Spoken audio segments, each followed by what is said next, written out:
तो यहाँ पर स्टूडेंट अगर आप ये टेस्ट देते हो तो complete with the best and win Amazon vouchers.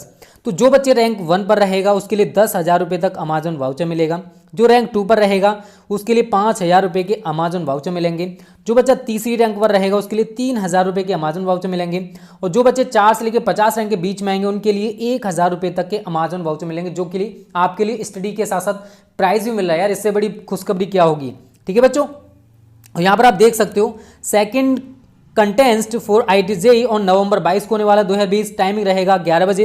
और यहाँ पर आप देख सकते हो फॉर क्लास 11 11 से 11:45 तक फिजिक्स केमिस्ट्री मैथ्स आएगा।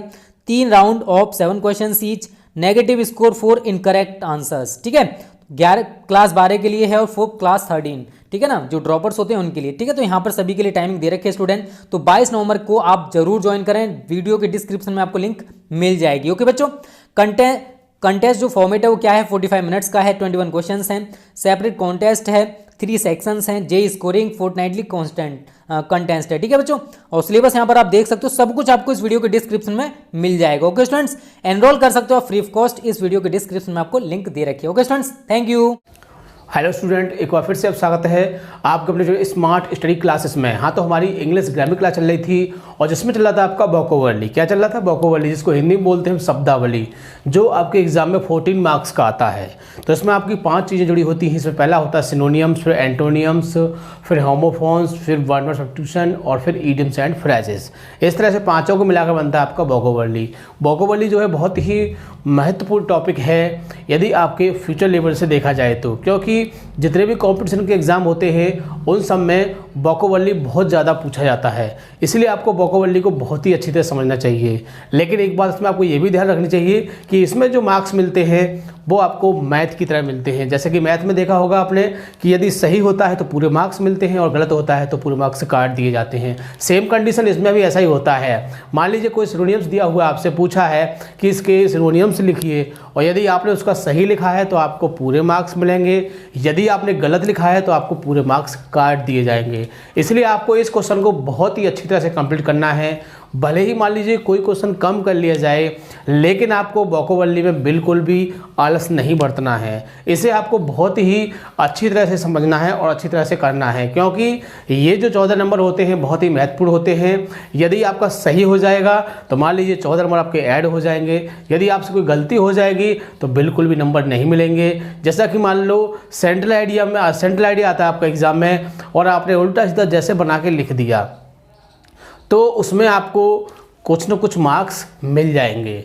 बट वोकैबुलरी में ऐसा नहीं होता है। यदि सही होगा तभी मार्क्स मिलेंगे, अदरवाइज मार्क्स नहीं मिलते हैं। ठीक है, तो क्या करोगे आप, इसको जहाँ तक है जितना हो सके सही करने की कोशिश करोगे।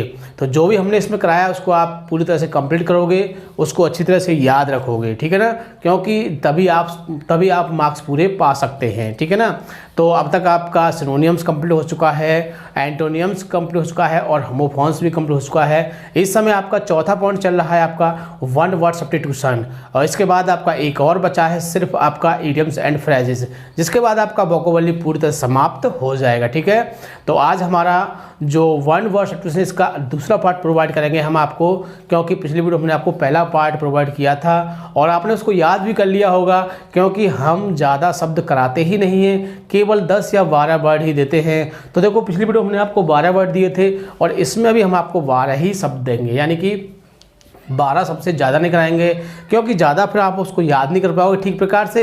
यानी कि हमारा काम तो कंप्लीट हो जाएगा, जैसे कि हमें आपको पढ़ाना है, कोर्स सिलेबस पूरा कराना है, तो हमारा तो काम पूरा हो जाएगा, बट आपका कोई बेनिफिट नहीं होगा। तो हमने आपकी तरफ देखते हुए कम से कम कराते हैं, भले ही एक वीडियो ज़्यादा प्रोवाइड हो जाए, लेकिन आपकी समझ में आना चाहिए। ठीक है ना, तो ज़्यादा समय वेस्ट न करते हुए चलते हैं अपने टॉपिक की ओर। क्लास 12th इंग्लिश ग्रामर, यानी कि 12th क्लास की इंग्लिश ग्रामर क्लास चल रही थी आपकी, जिसमें चला था आपका वोकैबुलरी, जिसको हिंदी में बोलते हैं हम शब्दावली। और ये आपका एग्जाम में 14 मार्क्स का आता है। कितने का आता है? 14 नंबर का आता है। तो इसमें क्या चल रहा है आपके 1 वर्ड सब्स्टिट्यूशन, यानी कि अनेक शब्द के लिए एक शब्द। इसमें क्या होता है कि यानी कि बहुत सारे शब्द दिए होते हैं, 2 4 6 5, यानी कि एक से ज़्यादा होंगे और उसके लिए आपको एक शब्द लिखना होता है मात्र, यानी कि एक शब्द में उसका आंसर देना है। और आपका ये भी क्वेश्चन 3 मार्क्स का ही आता है, इसलिए आपको इसे बहुत अच्छी तरह से समझना है। सबसे खास बात क्या है कि इसमें कोई चॉइस नहीं होती है। सबसे बड़ी प्रॉब्लम यही होती है कि इसमें कोई चॉइस नहीं होती है। यदि चॉइस हो तो क्वेश्चन गलत नहीं होगा, क्योंकि ये जो आपका सिलेबस है ग्रामर का पोर्शन है और इसमें डेफिनेट नहीं है कि जो मैंने आपको बताया वही आए, लेकिन हमारा तो एक टीचर्स के नाते एक अनुमान होता है कि जो हम बता रहे हैं उसमें से आपको मिलना चाहिए। लेकिन ग्रामर का जो कोर्स होता है वो आउट ऑफ कोर्स होता हो सकता है, ऐसा कोई निश्चित नहीं है कि बुक में से ही आएगा, बुक से बाहर भी आ सकता है। लेकिन जहाँ तक कहा जाए, ये कहा जाता है कि जो आपके 3 वर्ड दिए होंगे तो उसमें से 2 वर्ड तो आपके उनमें से ही आएंगे जो पीछे आ चुके हैं पीछे, है ना, और 1 वर्ड आपका न्यू जुड़ जाएगा उसमें, ठीक है ना। तो आपको क्या करना है, आपको जो लास्ट ईयर वाले हैं, आई मीन उससे पीछे वाले हैं, तो उनको तो आपको पूरे को याद करना है, लेकिन हम यहाँ करा भी रहे हैं तो हम उन सबको कराएंगे जो भी एग्ज़ाम में आ चुके हैं, और उसके अतिरिक्त हम कुछ ऐसे भी कराएंगे जो एग्ज़ाम में आने के लायक होंगे, ठीक है ना। तो इस तरह से हम पूरी कोशिश करते हैं कि आपको 3 के 3 वर्ड पूरे के पूरे मिल जाएं, जिससे कि आपके मार्क्स 14 के 14 आसानी से प्राप्त हो सके, ठीक है ना। तो इसमें हमने 12 शब्द 12 ही वो लिए हैं इसके, जो आपके 152 है इसके। तो इसमें क्या होता है कि अनेक शब्द के लिए एक शब्द, यानी कि एक सेंटेंस के लिए एक शब्द में उत्तर देना होता है। तो कोई बड़ी बात नहीं है, यदि आपकी समझ में सेंटेंस आ जाए तो आप उसका आंसर बहुत ही आसानी से दे सकते हैं, ठीक है ना। तो स्टार्ट करते हैं। पहले को देखिए, पहले पर दे रखा है ए ट्रेवलर इन स्पेस, यानी कि एक यात्री इन स्पेस जो अंतरिक्ष में यात्रा करता है, यानी एक यात्री जो अंतरिक्ष में यात्रा करता है। यात्रा तो आप भी करते होंगे, कहीं जाना कहीं आना, लेकिन अंतरिक्ष में जो यात्रा करता है उसको क्या बोलते हैं, उसको बोलते हैं हम एस्ट्रोनॉट। क्या बोलते हैं उसको हम? एस्ट्रोनॉट। क्या बोलते हैं?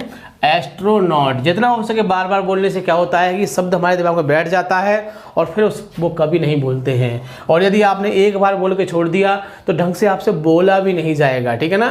तो क्या होगा कि एस्ट्रोनॉट 2 बार बोलोगे, 3 बार बोलोगे, इसको बोलते हैं एस्ट्रोनॉट, और हिंदी में बोलते हैं उसको अंतरिक्ष यात्री, ठीक है ना। यानी बार बार बोलने से क्या होता है कि वर्ड हमारी जीभ से मुंह से बाहर निकलते हैं बार बार, तो क्या होता है कि वो वर्ड हमारे अंदर फिट हो जाते हैं, फिर उनको हम कभी भी बोल सकते हैं। यदि आपने एक बार बोल के छोड़ दिया तो आप उसको भूल भी सकते हैं, ठीक है ना। तो देखिए सेकंड पर है आपका, देखिए ए पर्सन, यानी कि एक व्यक्ति, हु माने जो, is out to destroy of all government law and order, यानी कि एक व्यक्ति जिसे सरकारी जो नियम कानून हैं उससे डिस्ट्रॉय कर दिया, उससे अलग कर दिया गया हो, उस व्यक्ति को क्या बोलते हैं? तो उस व्यक्ति को बोलते हैं हम एनार्चिस्ट। क्या बोलते हैं उसको? एनार्चिस्ट। क्या बोलते हैं? एनार्चिस्ट, यानी कि एनार्चिस्ट बोलते हैं इसको, हिंदी बोलते हैं अराजक, ठीक है ना। तो 2 बार बोला करेंगे एनार्चिस्ट, यानी कि जब बोलना आ जाएगा तो याद तो आसानी से हो ही जाएगा। आगे देखिए तीसरे पर दे रखा है इसमें आपका ए लेटर, एक पत्र which does not bear the name of the writer, एक पत्र जिस पर लिखने वाले का नाम नहीं दिखाई दे, यानी उसका जो उत्तराधिकारी है उसका नाम दिखाई न दे, तो उसको क्या बोलते हैं? उसको बोलते हैं आप एनोनिमाउस। क्या बोलते हैं? एनोनिमस, या एनोनिमाउस भी कह सकते हैं। तो एनोनिमस या फिर माउस कह सकते हो, जिससे कि आपकी स्पेलिंग गलत ना हो। तो एनोनिमस है ये, जिसको बोलते हैं गुमनाम। क्या बोलते हैं उसको? गुमनाम। कहते हैं ये तो गुमनाम है, इस पर नाम ही नहीं है किसी का, ठीक है। तो आगे देखिए 4 पर है, बहुत इंपॉर्टेंट है, अक्सर देखने को मिल जाता है। तो क्या है? ए पर्सन, यानी कि एक व्यक्ति, who is fond of fishing, जो किसका शौकीन है? जो मछली पकड़ने का शौकीन है, बहुत ज़्यादा मछली पकड़ने शौकीन है, मछलियों का शौकीन है, तो उसको क्या बोलते हैं? उसको बोलते हैं एंगलर। क्या बोलते हैं उसको? एंगलर बोलते हैं, और हिंदी में कहते हैं उसको मछेरा। क्या बोलते हैं? मछेरा। तो एंगलर या फिर मछेरा, ठीक है ना। आगे देखिए 5 पर है आपका द लाइफ स्टोरी, जीवन की कहानी ऑफ ए मैन, एक व्यक्ति के जीवन की कहानी, एक व्यक्ति के। तो कह सकते हैं कि एक व्यक्ति के जीवन की कहानी रिटेन, जो लिखी गई हो बाय समवन एल्स, किसी दूसरे के द्वारा, यानी कि किसी दूसरे के द्वारा लिखी गई हो और स्वयं के द्वारा लिखी गई हो, वो भी बताया था हमने आपको। तो स्वयं के द्वारा उसको बोलते हैं ऑटोबियोग्राफी, किसके द्वारा? स्वयं के द्वारा। और दूसरे के द्वारा क्या होगी? बायोग्राफी होगी, ठीक है ना। ऑटोबायोग्राफी होती है तो उसमें आएगी बायोग्राफी, या बियोग्राफी कह सकते हैं, जिसको बोलते हैं जीवन कथा या जीवनी भी कह सकते हैं, ठीक है ना। यानी क्या होगा वो? बियोग्राफी। क्या होगा? बियोग्राफी। और ऑटो जुड़ जाएगा तो क्या हो जाएगी? वो आत्मकथा हो जाएगी। ध्यान रहेगा ना, ठीक है। यानी कुछ जुड़ने से कुछ अलग हो जाता है, ठीक है। आगे देखिए 6 पर है आपका स्पीकिंग 2 लैंग्वेजेस।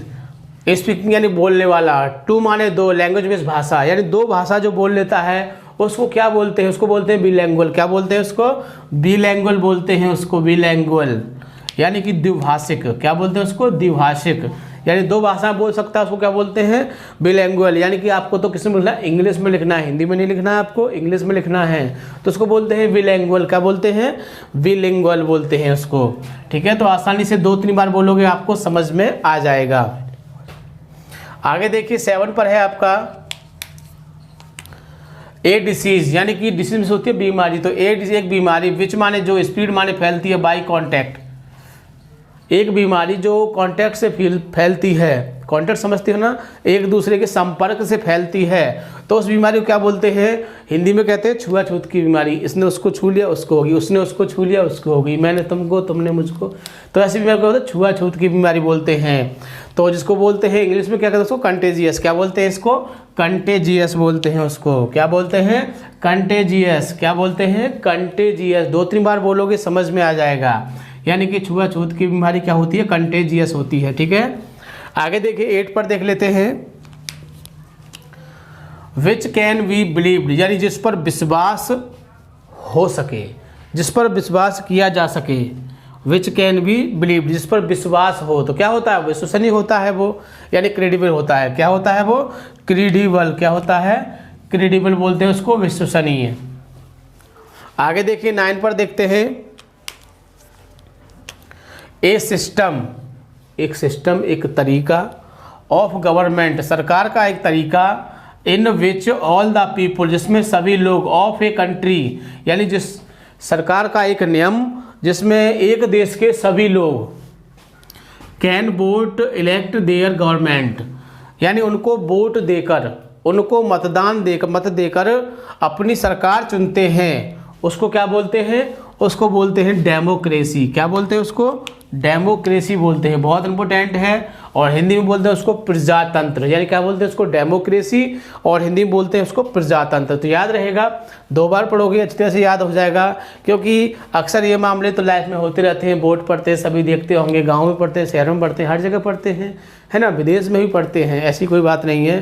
तो इसलिए बहुत इंपॉर्टेंट है, ऐसे पॉइंटों को आप याद रखोगे। 10 पे आ जाते हैं, देख लीजिए विच बिजनेस, यानी कि जिसका व्यापार, इज टू डिटेक्ट, क्या करना होता है? जासूस करना होता है, ढूंढना खोजना होता है, क्रिमिनल, किसको? अपराधियों को। यानी कि ऐसा व्यापार जिसमें अपराधियों को ढूंढा जाता है, खोजा जाता है, उनको ढूंढा जाता है, खोजा जाता है उनको, तो क्या कहते हैं उसको? जो ढूंढता है उसको क्या बोलते हैं?